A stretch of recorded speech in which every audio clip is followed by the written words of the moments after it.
Projeto Jesuítas RS 2025 Manual dos Caçadores de Tesouros Antigos e de Tesouros dos Povos Jesuíticos Manual número 02.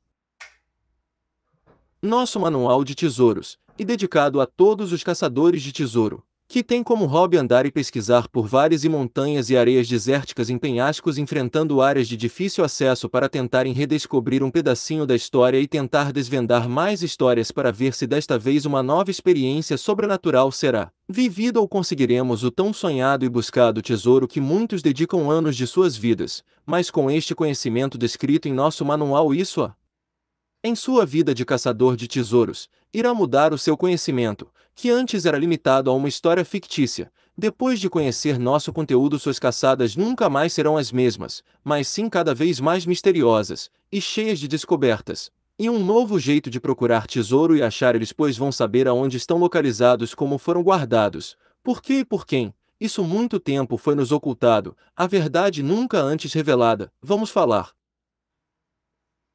sobre o povo encantado, povo dos encantos, temos relatos de milênios, povos e guardiões, seres de outras dimensões e muito conhecimento compartilhado, que impactará gerações futuras, um conhecimento muito além. Manual do Caçador de Tesouros.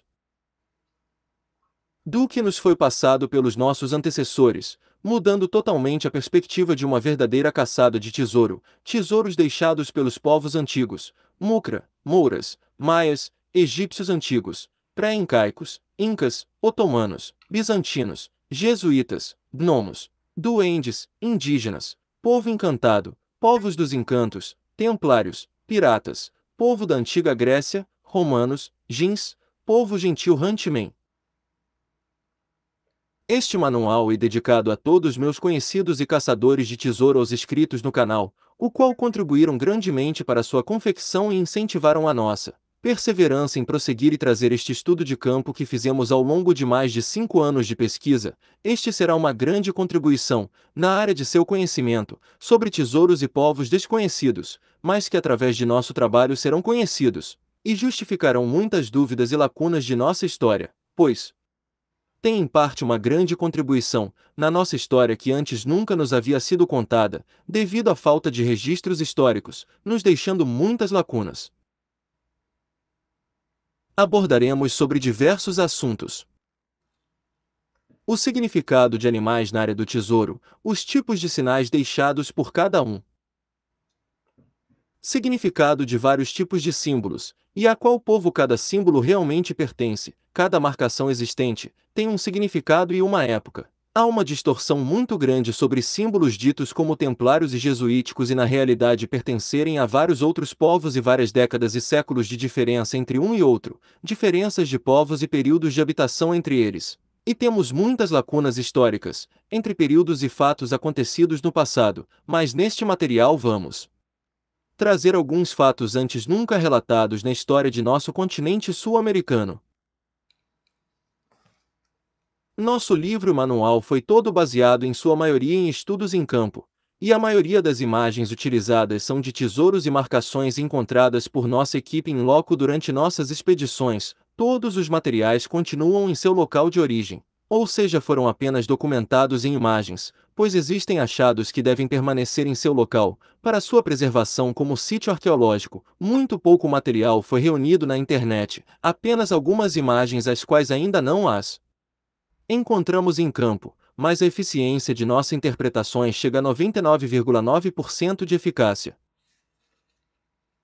Abordaremos sobre encantamentos de tesouros, como desencanta-los. Orações de desencanto, como fazer água benta, aonde e quando usar, a água dos gnomos, água dos duendes, para que serve cada uma delas. Como descobrir o veredito e a sentença de cada tesouro. A lua usada por cada povo. Orações para encaminhar as almas do tesouro após sua retirada da terra ou local de repouso, do mesmo tipo de oração a ser feita em tesouros jesuítas, tesouros templários, tesouros do povo bizantino, do povo otomano, quando sacamos uma botija ou cuacas de duendes, ou indígenas, etc. Manual do Caçador de Tesouros. Como saber a quantidade de velas usadas no encaminhamento das almas pós-retirada dos tesouros? A importância de não acender velas durante a escavação, porém somente após a retirada do tesouro. A importância dos guardiões de tesouros. Como identificar tesouros amaldiçoados e tipos de povos malditos? O que ocorre quando sacamos ou desenterramos tesouros amaldiçoados, com ou sem permissão do dono ou guardião do tesouro? Sinais de que encontramos um tesouro. Por que os equipamentos não funcionam em certos locais?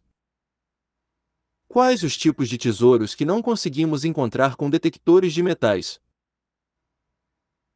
Aqueles tesouros que os detectores de metais não acham, como podemos encontrá-los? Qual o tipo de equipamento que devemos usar para conseguirmos detectá-los? Como interpretar um tesouro e saber se ele está ou não liberado, por quem pode ser resgatado, se ele é ou não amaldiçoado, se foi enterrado com sangue humano ou de animal? Como é o funcionamento das antenas de radiestesia? Neste manual, fatos históricos serão relatados, a nós revelados durante nossas pesquisas, com acontecimentos locais e históricos, de fatos e acontecimentos como guerras locais entre tribos, povos, etc. Catástrofes naturais, de acontecimentos históricos, nunca antes relatados mas deixados em inscrições, pelos povos antigos, quais acontecimentos colaboraram para sua extinção em massa, deixando relatos de seu conhecimento, da sua passagem e sua existência no local pesquisado, encontrados em inscrições e painéis históricos de relatos, gravações rupestres de milhares de anos, ou centenas de anos. Manual do Caçador de Tesouros. Toda a glória e toda a honra pertence a Ele, nosso Pai Celestial, o Eterno, o Alfa, o Ômega, o Deus dos deuses. Todo o conhecimento vem dele, e conhecereis a verdade e ela vos libertará. Adelar Roberto Jung, autor e decifrador de códigos antigos, intérprete, arqueólogo, caçador de tesouros, antropólogo autodidata, técnico em estudo de povos antigos e decifrador de sinais e símbolos e mapas antigos dos povos gentis, incaicos e pré-incaicos, templários, povos jesuíticos e outros. Manual do Caçador de Tesouros. Símbolo da coruja e seus significados na área do tesouro. O símbolo da coruja é um símbolo de sabedoria e riqueza. Ao mesmo tempo, é um símbolo que simboliza a revelação daquilo que está oculto. Neste local ela revela portais. Quando isso acontece, quando ocorre a abertura de portais e manifestações espirituais, um exemplo são as bolas de fogo, em locais de tesouros. A coruja geralmente sempre estará olhando para o buraco, ou seja, para o local do enterro, ou do tesouro, para encontrar a sepultura sempre. Devemos olhar na direção para onde a coruja estiver olhando. Nesta direção procure por sinais, como ocos de árvores, principalmente pelos buracos ou furos. Esses mesmos sinais são considerados locais de saída da alma, ou seja, do espírito da tumba ou do guardião do tesouro, o sinal de marcadores de caverna fechada. Procure sempre na direção do olhar da coruja, mas não esqueça que a coruja pode girar a cabeça 258 graus, então devemos procurar em toda a volta deste local. Devemos observar e considerar sempre. Porém, sempre devemos observar e levar em consideração as seguintes observações: o local aonde a coruja está projetada, ou esculpida, se esta em cima de uma rocha, em forma de uma rocha, em um penhasco, ou em uma árvore, ou ela está virada de frente, e o seu corpo está de costas, e apenas nos olha com os seus olhos, e a sua cabeça está virada para qual direção? Na nossa direção, para a direita. Se este for o caso, devemos, então, observar e considerar as seguintes informações: ela está em cima de uma pedra, de costas e nos observando, ela está dizendo para fazermos o mesmo, devemos olhar na mesma direção, e procurar uma pedra no formato do desenho, e nos posicionar sobre esta mesma pedra, e fazer o mesmo olhar da coruja, e olhar na mesma direção em que ela está olhando. Devemos permanecer com o corpo virado de costas para a coruja, e olhar nesta mesma direção, para onde ela está olhando. Se estiver olhando por cima do ombro esquerdo, será esta mesma direção que iremos olhar, ou Manual do Caçador de Tesouros. Seja, fique em cima da pedra, olhe por cima do ombro esquerdo, E veja o que pode ver. A coruja sempre é um indicativo de sepulturas e portas, de entradas de ocos, de cavernas, brechas de penhasco, buracos dentro de pedra, etc. Todos os locais na linha de visão que poderiam ter algo guardado em seu interior, deve ser observado, e posteriormente verificado com caça-minas, ou antenas de radiestesia, para termos a certeza de que não tenha algo escondido ou ocultado dentro deste local. Devemos procurar na sua linha de visão, por um monte de terra no chão. Se for uma coruja piadeira, ali achará um buraco com algo dentro. Se for uma coruja de árvores, procure em seu campo de visão, por árvores antigas enormes, com um buraco no tronco, ou na parte mais alta dela, ou seja no topo, ou no seu pé. Se o olhar for pelo ombro direito, observe pela direita, acima de seu ombro. Caso não consiga encontrar nada nesta ângulo de visão, simplesmente gire seu ombro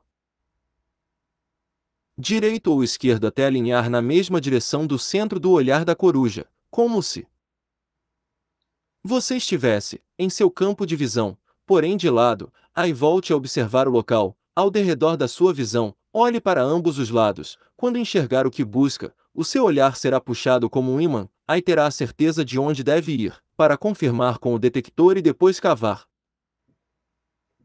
Caso a coruja esteja desenhada em uma árvore, como se estivesse no topo dela, procure na imediação por uma árvore idêntica, mas que esteja na mesma linha de visão. Suba nela até atingir a mesma altura, e linha de visão do desenho, olhe na mesma direção, em direção ao solo, ou penhasco, ou rochas, o que estiver à sua frente. Procure, pelas mesmas pistas acima, já descritas, e terá êxito no seu tesouro, ou roteiro. Símbolo do elefante de um ou mais buracos na